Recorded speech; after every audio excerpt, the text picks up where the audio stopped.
Assalamualaikum warahmatullahi wabarakatuh.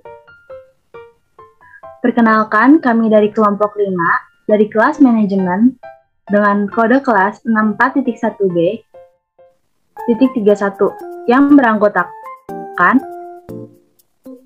Saya Mailita Dewardani dengan NIM 642111673. Saya Dinda Febriani dengan NIM 642111684. Saya Anggi Maulidia dengan NIM 642111880. Di sini kami ingin menjelaskan tentang kewirausahaan dan perusahaan kecil untuk mata kuliah dasar manajemen dan bisnis. Materi yang akan dibahas yaitu sebagai berikut. Ada kewirausahaan, ada perusahaan kecil, ada perkembangan franchising, dan ada juga ciri-ciri perusahaan kecil.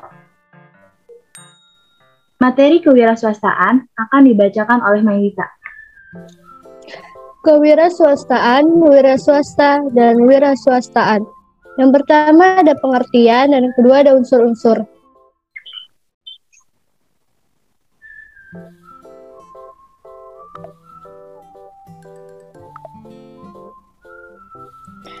Pengertian. Kewirausahaan adalah kemampuan dan kemauan seseorang untuk mengambil resiko dengan menginvestasikan waktu, uang, dan tenaga untuk memulai dan berhasil dalam usaha. Wira swasta adalah bidang usaha yang dibuat oleh seseorang dengan karakter tertentu, setidaknya sebagai alternatif untuk menyediakan lapangan kerja bagi pemilik modal. Sedangkan wira swastawan adalah orang yang cerdas atau berbakat dalam mengenali produk baru, mengidentifikasi metode produk baru, mengatur operasi untuk membeli produk baru, memasarkannya, dan mengelola modal kerja, atau singkatnya mereka yang membuka profesinya sendiri. Beberapa istilah yang membingungkan muncul dalam literatur dan masyarakat. Kewirausahaan, kewirausahaan, dan kewiraoperasian. Padahal esensi dari ketiga istilah ini adalah sama, kemandirian atau kemampuan untuk berdiri sendiri, atau kemandirian dalam menciptakan, mengolah, dan mengembangkan usaha. Selanjutnya saya akan menjelaskan tentang kaitan dengan kemajuan usaha dengan peranan wiraswastaan. Yang pertama ada memimpin usaha secara teknis maupun ekonomis dengan sebagai aspek fungsional. Kedua, mencari keuntungan bisnis. Ketiga, membawa perusahaan ke arah perusahaan, perkembangan, serta komunitas.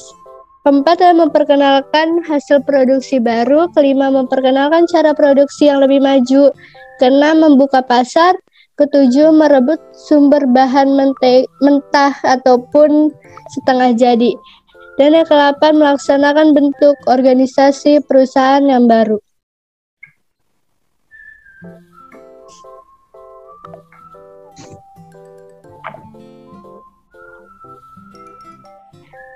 Unsur-unsur wira swasta. Yang pertama ada unsur pengetahuan, unsur keterampilan, unsur mental, dan unsur kewaspadaan. Unsur pengetahuan mencirikan tingkat penalaran yang dimiliki seseorang. Dapat diperoleh dengan pendidikan formal dan pengetahuan dapat berkembang dari belajar mandiri. Unsur keterampilan umumnya diperoleh melalui latihan dan pengalaman kerja nyata. Unsur sikap mental menggambarkan reaksi sikap dan mental seseorang ketika menghadapi suatu situasi. Dan yang terakhir, unsur kewaspadaan merupakan panduan unsur pengetahuan dan sikap mental dalam menghadapi keadaan di masa yang akan datang. Selanjutnya, saya akan menjelaskan tentang perusahaan kecil dalam lingkungan perusahaan. Perusahaan kecil memegang peran penting dalam komunitas perusahaan swasta. Di beberapa negara maju, menunjukkan bahwa komunitas perusahaan kecil sangat memberikan kontribusi yang perlu diperhitungkan, baik di bidang produksi, di bidang pajak, di bidang penyedia lapangan kerja, dan sebagainya. Seringkali perusahaan kecil memberikan terobosan penting dalam kondisi yang tidak menguntungkan.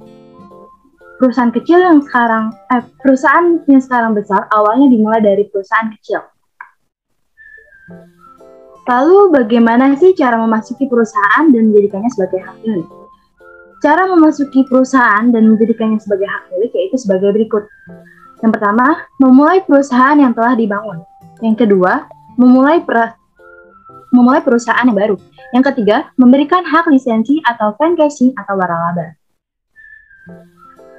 Pengertian franchising atau waralaba. Franchising merupakan persatuan lisensi menurut hukum antara suatu pabrik atau perusahaan yang menyelenggarakan dengan penyalur untuk melaksanakan kegiatan. Ada pula istilah franchisor adalah pihak yang hak lisensinya dibeli. Ada 3 tipe franchising atau waralaba. Yang pertama, trade name franchising, yang berarti pembeli hak lisensi memperoleh hak untuk memproduksi suatu barang. Yang kedua, product distribution franchising, yang berarti pembeli hak lisensi memperoleh hak untuk mendistribusikan barangnya di beberapa wilayah tertentu. Dan yang terakhir, pure franchising, di mana pembeli hak lisensi memperoleh hak secara keseluruhan. Selanjutnya, ada pula keuntungan dari franchising. Dari franchising, kita dapat memperoleh keuntungan sebagai berikut, yaitu perusahaan mendapatkan pengalaman dan menjadikan faktor yang sukses. Yang kedua, bantuan keuangan dari franchisor. Yang ketiga, brand name dan reputasi. Yang keempat, bisnis sudah terbangun. Yang kelima, standarisasi mutu. Yang keenam, biaya produksi rendah. Yang ketujuh, kesiapan manajemen. Yang kedelapan, bantuan manajemen dan teknik. Yang kesembilan, profit lebih tinggi. Yang kesepuluh, perlindungan wilayah.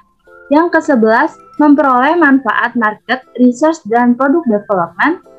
Yang ke-12, risiko gagal kecil. Yang ke-13, franchisor memberikan bantuan pelatihan, pemilihan lokasi, dan sebagainya. Di balik keuntungan franchising, ada pula kerugian franchising, yaitu program latihan franchisor terkadang jauh dari harapan. Dan yang terakhir, franchisor hanya sedikit memberi kebebasan.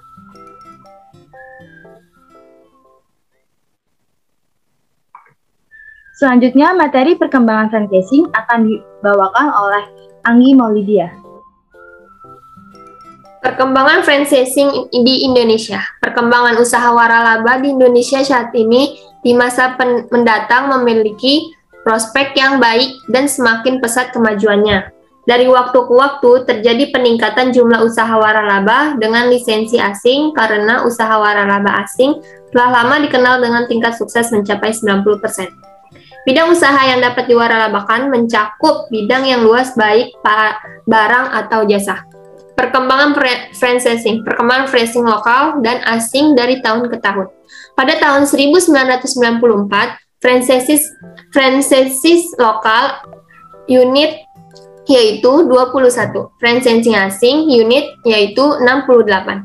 Pada tahun 1995, franchises lokal unit 26, franchising asing unit 113. Pada tahun 1996, franchises lokal unit 33, franchises asing unit 119.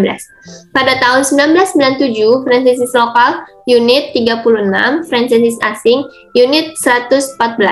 Pada tahun 1998, franchises lokal unit 42, franchises asing unit 105.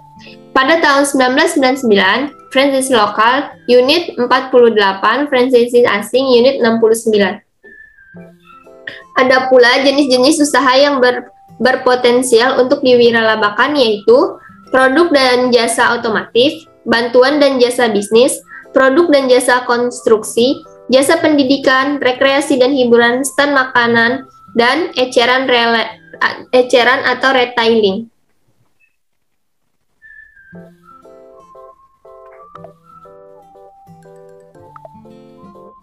Ciri-ciri perusahaan kecil yaitu manajemen berdiri sendiri, investasi modal terbatas, daerah operasinya lokal, ukuran secara keseluruhan relatif kecil. Untuk mengembangkan sebuah perusahaan, ada 3 hal yang harus dipertimbangkan yaitu, yang pertama, Profit pribadi yang berkaitan dengan kelayakan kredit, perincian pengalaman perusahaan. Yang kedua, profit perusahaan yang berkaitan dengan sejarah, analisis pasar, dan pesaing, strategi persaingan dan rencana operasi, serta analisis pulang pokok. Yang ketiga, paket pinjaman yang berkaitan dengan jumlah yang diminta, ketentuan pembayaran.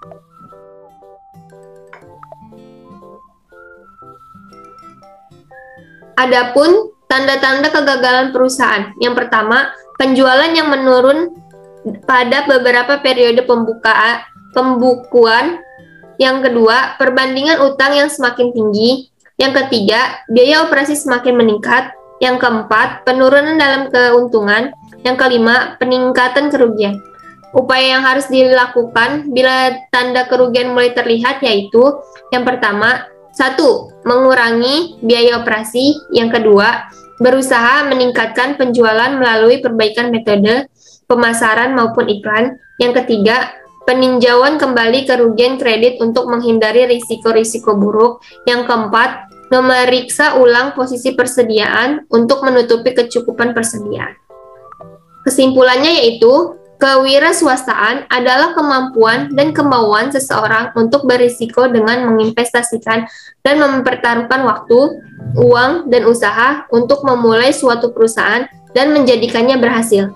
Dan perusahaan kecil yaitu perusahaan yang sekarang besar awalnya dimulai dari kecil. Perusahaan kecil memegang peran penting dalam komunitas perusahaan swasta karena di beberapa di negara maju menunjukkan bahwa komunitas perusahaan kecil memberikan kontribusi yang perlu diperhitungkan di bidang produksi, pajak, penyedia lapangan kerja, dan sebagainya.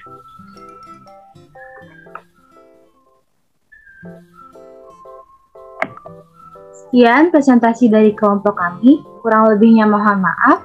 Wassalamualaikum warahmatullahi wabarakatuh.